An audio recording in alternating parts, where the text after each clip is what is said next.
बिस्मिल्लाहिर्रहमानिर्रहीम। अस्सलामुअलैकुम। लाखों करोड़ों दुरूदो सलाम मोहम्मद मुस्तफ़ा सल्लल्लाहु अलैहि वसल्लम और आले मोहम्मद पर।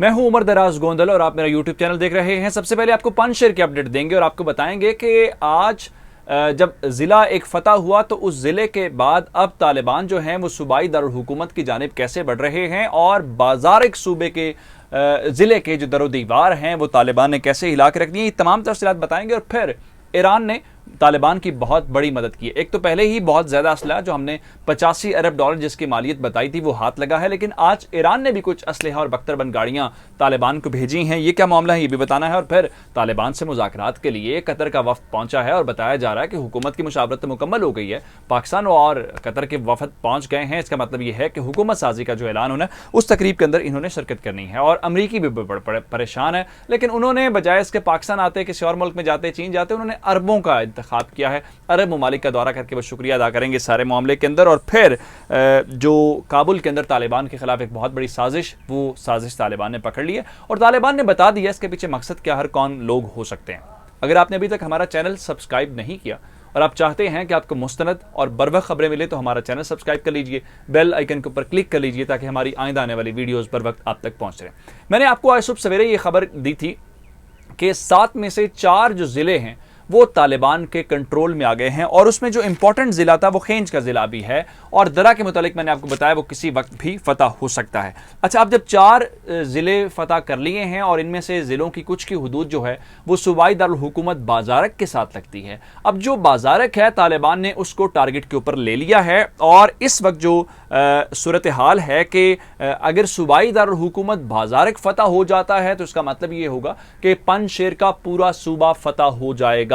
तो तालिबान ने अब बाज़ारक को हिट किया है और बाज़ारक की तरफ इस वक्त उनके काफिले बढ़ रहे हैं और वहां पे कुछ झड़पों की इत्तलात हमारे पास आ रही हैं। और खेंजा जब सुबह फतह हुआ है तो उसके बाद तालिबान बहुत पर उम्मीद हैं, वो ये समझ रहे हैं कि चंद घंटों या चंद दिनों के अंदर अब ये सारी कहानी खत्म हो जाएगी। इसके अलावा उन्होंने परवान से भी एक नई यलगार शुरू की है। परवान चूंकि मुल्हिका सूबा है और बदख्शां भी लगता है, तो परवान के अंदर तालिबान ने टैंक्स डिप्लॉय कर दिए। अब मसला ये है कि जो पंजशेर का इलाका है वो पहाड़ी इलाका है और यही वो वजह है जिस वजह से शिमाली इत्तेहाद वाले उस पोजीशन से फायदा उठाते हैं, क्योंकि वो उनकी पोजीशंस ऊंची होती हैं। जब लोग एंटर होते हैं तो वो ऊपर से गोलाबारी करते हैं, लेकिन तालिबान ने भी उसका हल निकाला कि उन्होंने पंजशेर की तरफ जो बॉर्डर लगता है परवान का, वहां पे टैंक्स को डिप्लॉय कर दिया। अच्छा, अब इसके अलावा जो शिमाली इत्तेहाद के तर्जुमान हैं वो बातचीत कर रहे थे इंटरनेशनल मीडिया के साथ, BBC के साथ, तो वो कह रहे थे जी ये जो तालिबान है, तालिबान ने इस वक्त जो अमरीकी असलहा है, जो अमरीकी टेक्नोलॉजी है, उसका इस्तेमाल करते हुए वो जो है बढ़ रहे पंजशेर की जानिब।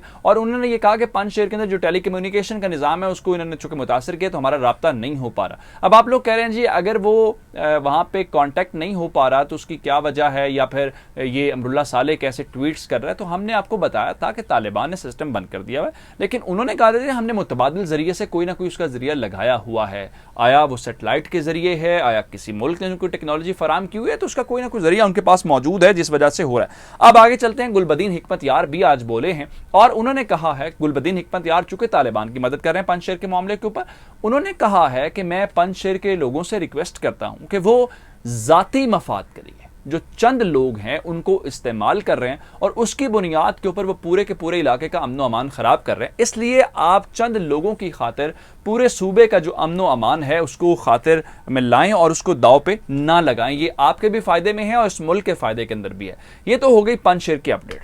अब चलते हैं जो ईरान ने मदद की है। जब मुख्तलिफ इलाके तालिबान फतह कर रहे थे तो इनके लोग जो अफगान फौज थी अशरफ गनी की, वो बहुत सारा असलहा, बहुत सारी गाड़ियाँ, बहुत कुछ लेके मुल्कों में फ़रार हो रहे थे। पाकिस्तान भी आए, ताजिकिस्तान भी गए, चूँकि ईरान का बॉर्डर भी लगता है तो ईरान भी गए। हमने देखा कि ईरान के मुख्तलिफ इलाकों के अंदर बहुत सारी बख्तरबंद गाड़ियाँ, हमवीज़ और जो दीगर असलहा है वो पहुँचाया गया। तो हमने भी ये सवाल उठाया था कि आया ये तालिबान ने वहाँ पर पहुँचाई हैं, आया ईरान के लोगों ने यहाँ से छीनी है, इसका मामला है क्या। जिसके बाद ईरान, और ये जब खबर आई तो उसके बाद पेंटागन के अंदर, वाशिंगटन के अंदर, अमेरिका के अंदर एक आग सी लग गई कि सबसे बड़ा दुश्मन ईरान है और ईरान के पास अमरीकी असलहा और अमरीकी टेक्नोलॉजी पहुंच गई तो ये क्या हो जाएगा। तो मालूम ये हुआ कि जो ये सारे फौजी इनके अफगान फौज के यहाँ से फरार होते रहे हैं, उनके पास असलहा भी होता था, उनके पास गाड़ियाँ भी होती थी, वो सब कुछ लेके ईरान जाते रहे। तो ईरान ने आज तालिबान के साथ उनके ताल्लुकात चुके बिल्कुल ठीक हैं, उन्होंने तालिबान ने ईरान के कहने के ऊपर जो पेट्रोलियम मसनूआत के ऊपर टैरिफ था उसको भी कम किया। तो उसकी बुनियाद के ऊपर वो जो सारी गाड़ियाँ थी, वो जो सारे असलहा था, वो जो बख्तरबंद गाड़ियाँ हैं, वो सारी की सारी आज तालिबान ने बाकायदा तौर पर तालिबान के हवाले कर दी हैं। और अल जज़ीरा ने इस खबर को रिपोर्ट किया है कि वो सब असलहा, सब गाड़ियाँ उनके पास आ गई, जिसका मतलब यह है कि तालिबान की सलाहियत में मजीद इजाफा हो गया है। अब इजाफा तो हो गया है, अब बहुत सारे ममालिक चाह रहे हैं कि हुकूमत का डिले जुमे के चुके जो हुआ है उस वजह से कि इम्पैक्ट आया, लोग सोच नहीं रहे थे ये डिले होगा। उसके बाद कतर के सिफारतकार पहुंचे और कतर की एक फ़्लाइट भी हुई, अंदरूनी मुल्क फ़्लाइट्स बहाल हो गई हैं और कतर के सिफारतकार तालिबान से मुज़ाकरात के लिए आए हैं। और बताया गया है कि तालिबान से इन मामलात के ऊपर, हुकूमत साजी के मामलात के ऊपर मुख्तलिफ ममालिक के डेलीगेशंस पहुंच रहे हैं। 2 ममालिक इस वक्त सर फहरिस्त हैं जिनके डेलीगेशंस पहुंचे हैं, और इन डेलीगेशंस का जो मकसद है वो सिर्फ और सिर्फ तालिबान के जो अगर अंदरूनी कोई इख्तलाफात हैं उन इख्तलाफात को हल करवाना भी है, और फिर जिस तरह से पंजशेर का मामला है उसको हल करवाना, और एक इंक्लूसिव गवर्नमेंट जो है वो बन सके। अब पाकिस्तान और कतर के जो वफूद हैं उनके मुतालिक बताया गया है कि इनकी तालिबान के साथ मुलाकातें भी हो रही हैं, और ये जो हुकूमत का ऐलान होना है, चूंकि वो अब मकाम या टाइम तालिबान नहीं बता रहे, तो बताया गया ये वहाँ पे शिरकत करेंगे। उसके अलावा मुल्ला अब्दुल गनी बरादर ने आज अल जज़ीरा के साथ इंटरव्यू दिया है, और अल जज़ीरा के साथ इंटरव्यू के अंदर मुल्ला अब्दुल गनी बरादर ने कहा है कि हम एक अच्छी हुकूमत लेके आएंगे, एक ऐसी हुकूमत लेके आएंगे जो तमाम लोगों की नुमाइंदगी करेगी, जो तमाम जो हमारी सोसाइटी के लोग हैं उनको उसके अंदर मदद मिलेगी। अब इस सारी सूरत हाल के अंदर अमरीकी बड़े फ्रस्ट्रेटेड हैं, शिकस्त हुई, और ये बरतानवी उनके दोस्त कह रहे हैं कि जब से आप जंग हारे हैं आप वर्ल्ड सुपर पावर नहीं रहे। उसके बाद अमरीकी वजीर दिफा, जिनके ऊपर इस्तीफे का अपना दबाव है, उन्होंने एक नया टास्क शुरू किया है, और वजीर दिफा के मुतालिक बताया गया है कि वो सऊदी अरब, बहरीन, कुवैत और कतर का दौरा करेंगे, और इस दौरे का जब तक मकसद बताया गया जी वो इत्तेहादी ममालिक का शुक्रिया अदा करेंगे, क्योंकि इन्होंने यहाँ से फौजी निकाले हैं वो सारे कतर के अंदर उनका एक अपना फौजी अड्डा मौजूद है, और फिर सऊदी अरब के अंदर भी अमेरिका की फौज की डिप्लॉयमेंट मौजूद है। अच्छा, अब यूनाइटेड नेशंस भी मैदान में आ गया। एक तो फूड का मामला है, फिर 13 सितंबर को अफगानिस्तान के ऊपर यूनाइटेड नेशंस ने एक अहम कॉन्फ्रेंस बुला ली है, जिसका मकसद यह है कि जो ह्यूमैनिटेरियन क्राइसिस है इसके साथ कैसे किया। अब आते हैं काबुल वाली साजिश के ऊपर। हरात के अंदर मुसलसल मुजाहरा हो रहा है। आज काबुल के अंदर पुरतशद्दुद मुजाहरा, और उस मुजाहरे के अंदर खवातीन आ गई थी। हमारे मशरकी जो ममालिक हैं या मुआशरा है, वहाँ पे खातून के साथ कोई लड़ाई झगड़ा अच्छी बात नहीं समझी जाती, ना उनके साथ कोई तशद्दुद या हाथ उठाना। इनको आज सदारती महल के सामने लाया गया और तालिबान के साथ लड़ाने की कोशिश की गई, जिस पे तालिबान ने कहा कि ये चंद खवातीन हैं जो 0.1% हैं इस सोसाइटी का, और उनका मसला अफगान गवर्नमेंट के साथ नहीं है, उनका मसला तालिबान के साथ नहीं है।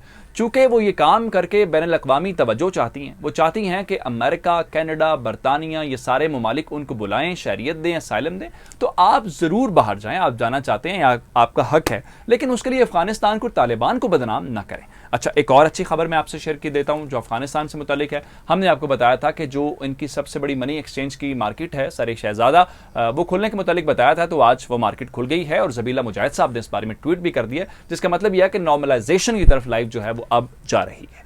ये अब तक के अपडेट्स से मुझे उमर दराज गोंदल को फेसबुक, ट्विटर, इंस्टाग्राम को फॉलो कर सकते हैं। मेरा यूट्यूब चैनल सब्सक्राइब कीजिएगा। आपकी इस बातों का बहुत शुक्रिया। खुदा हाफिज़।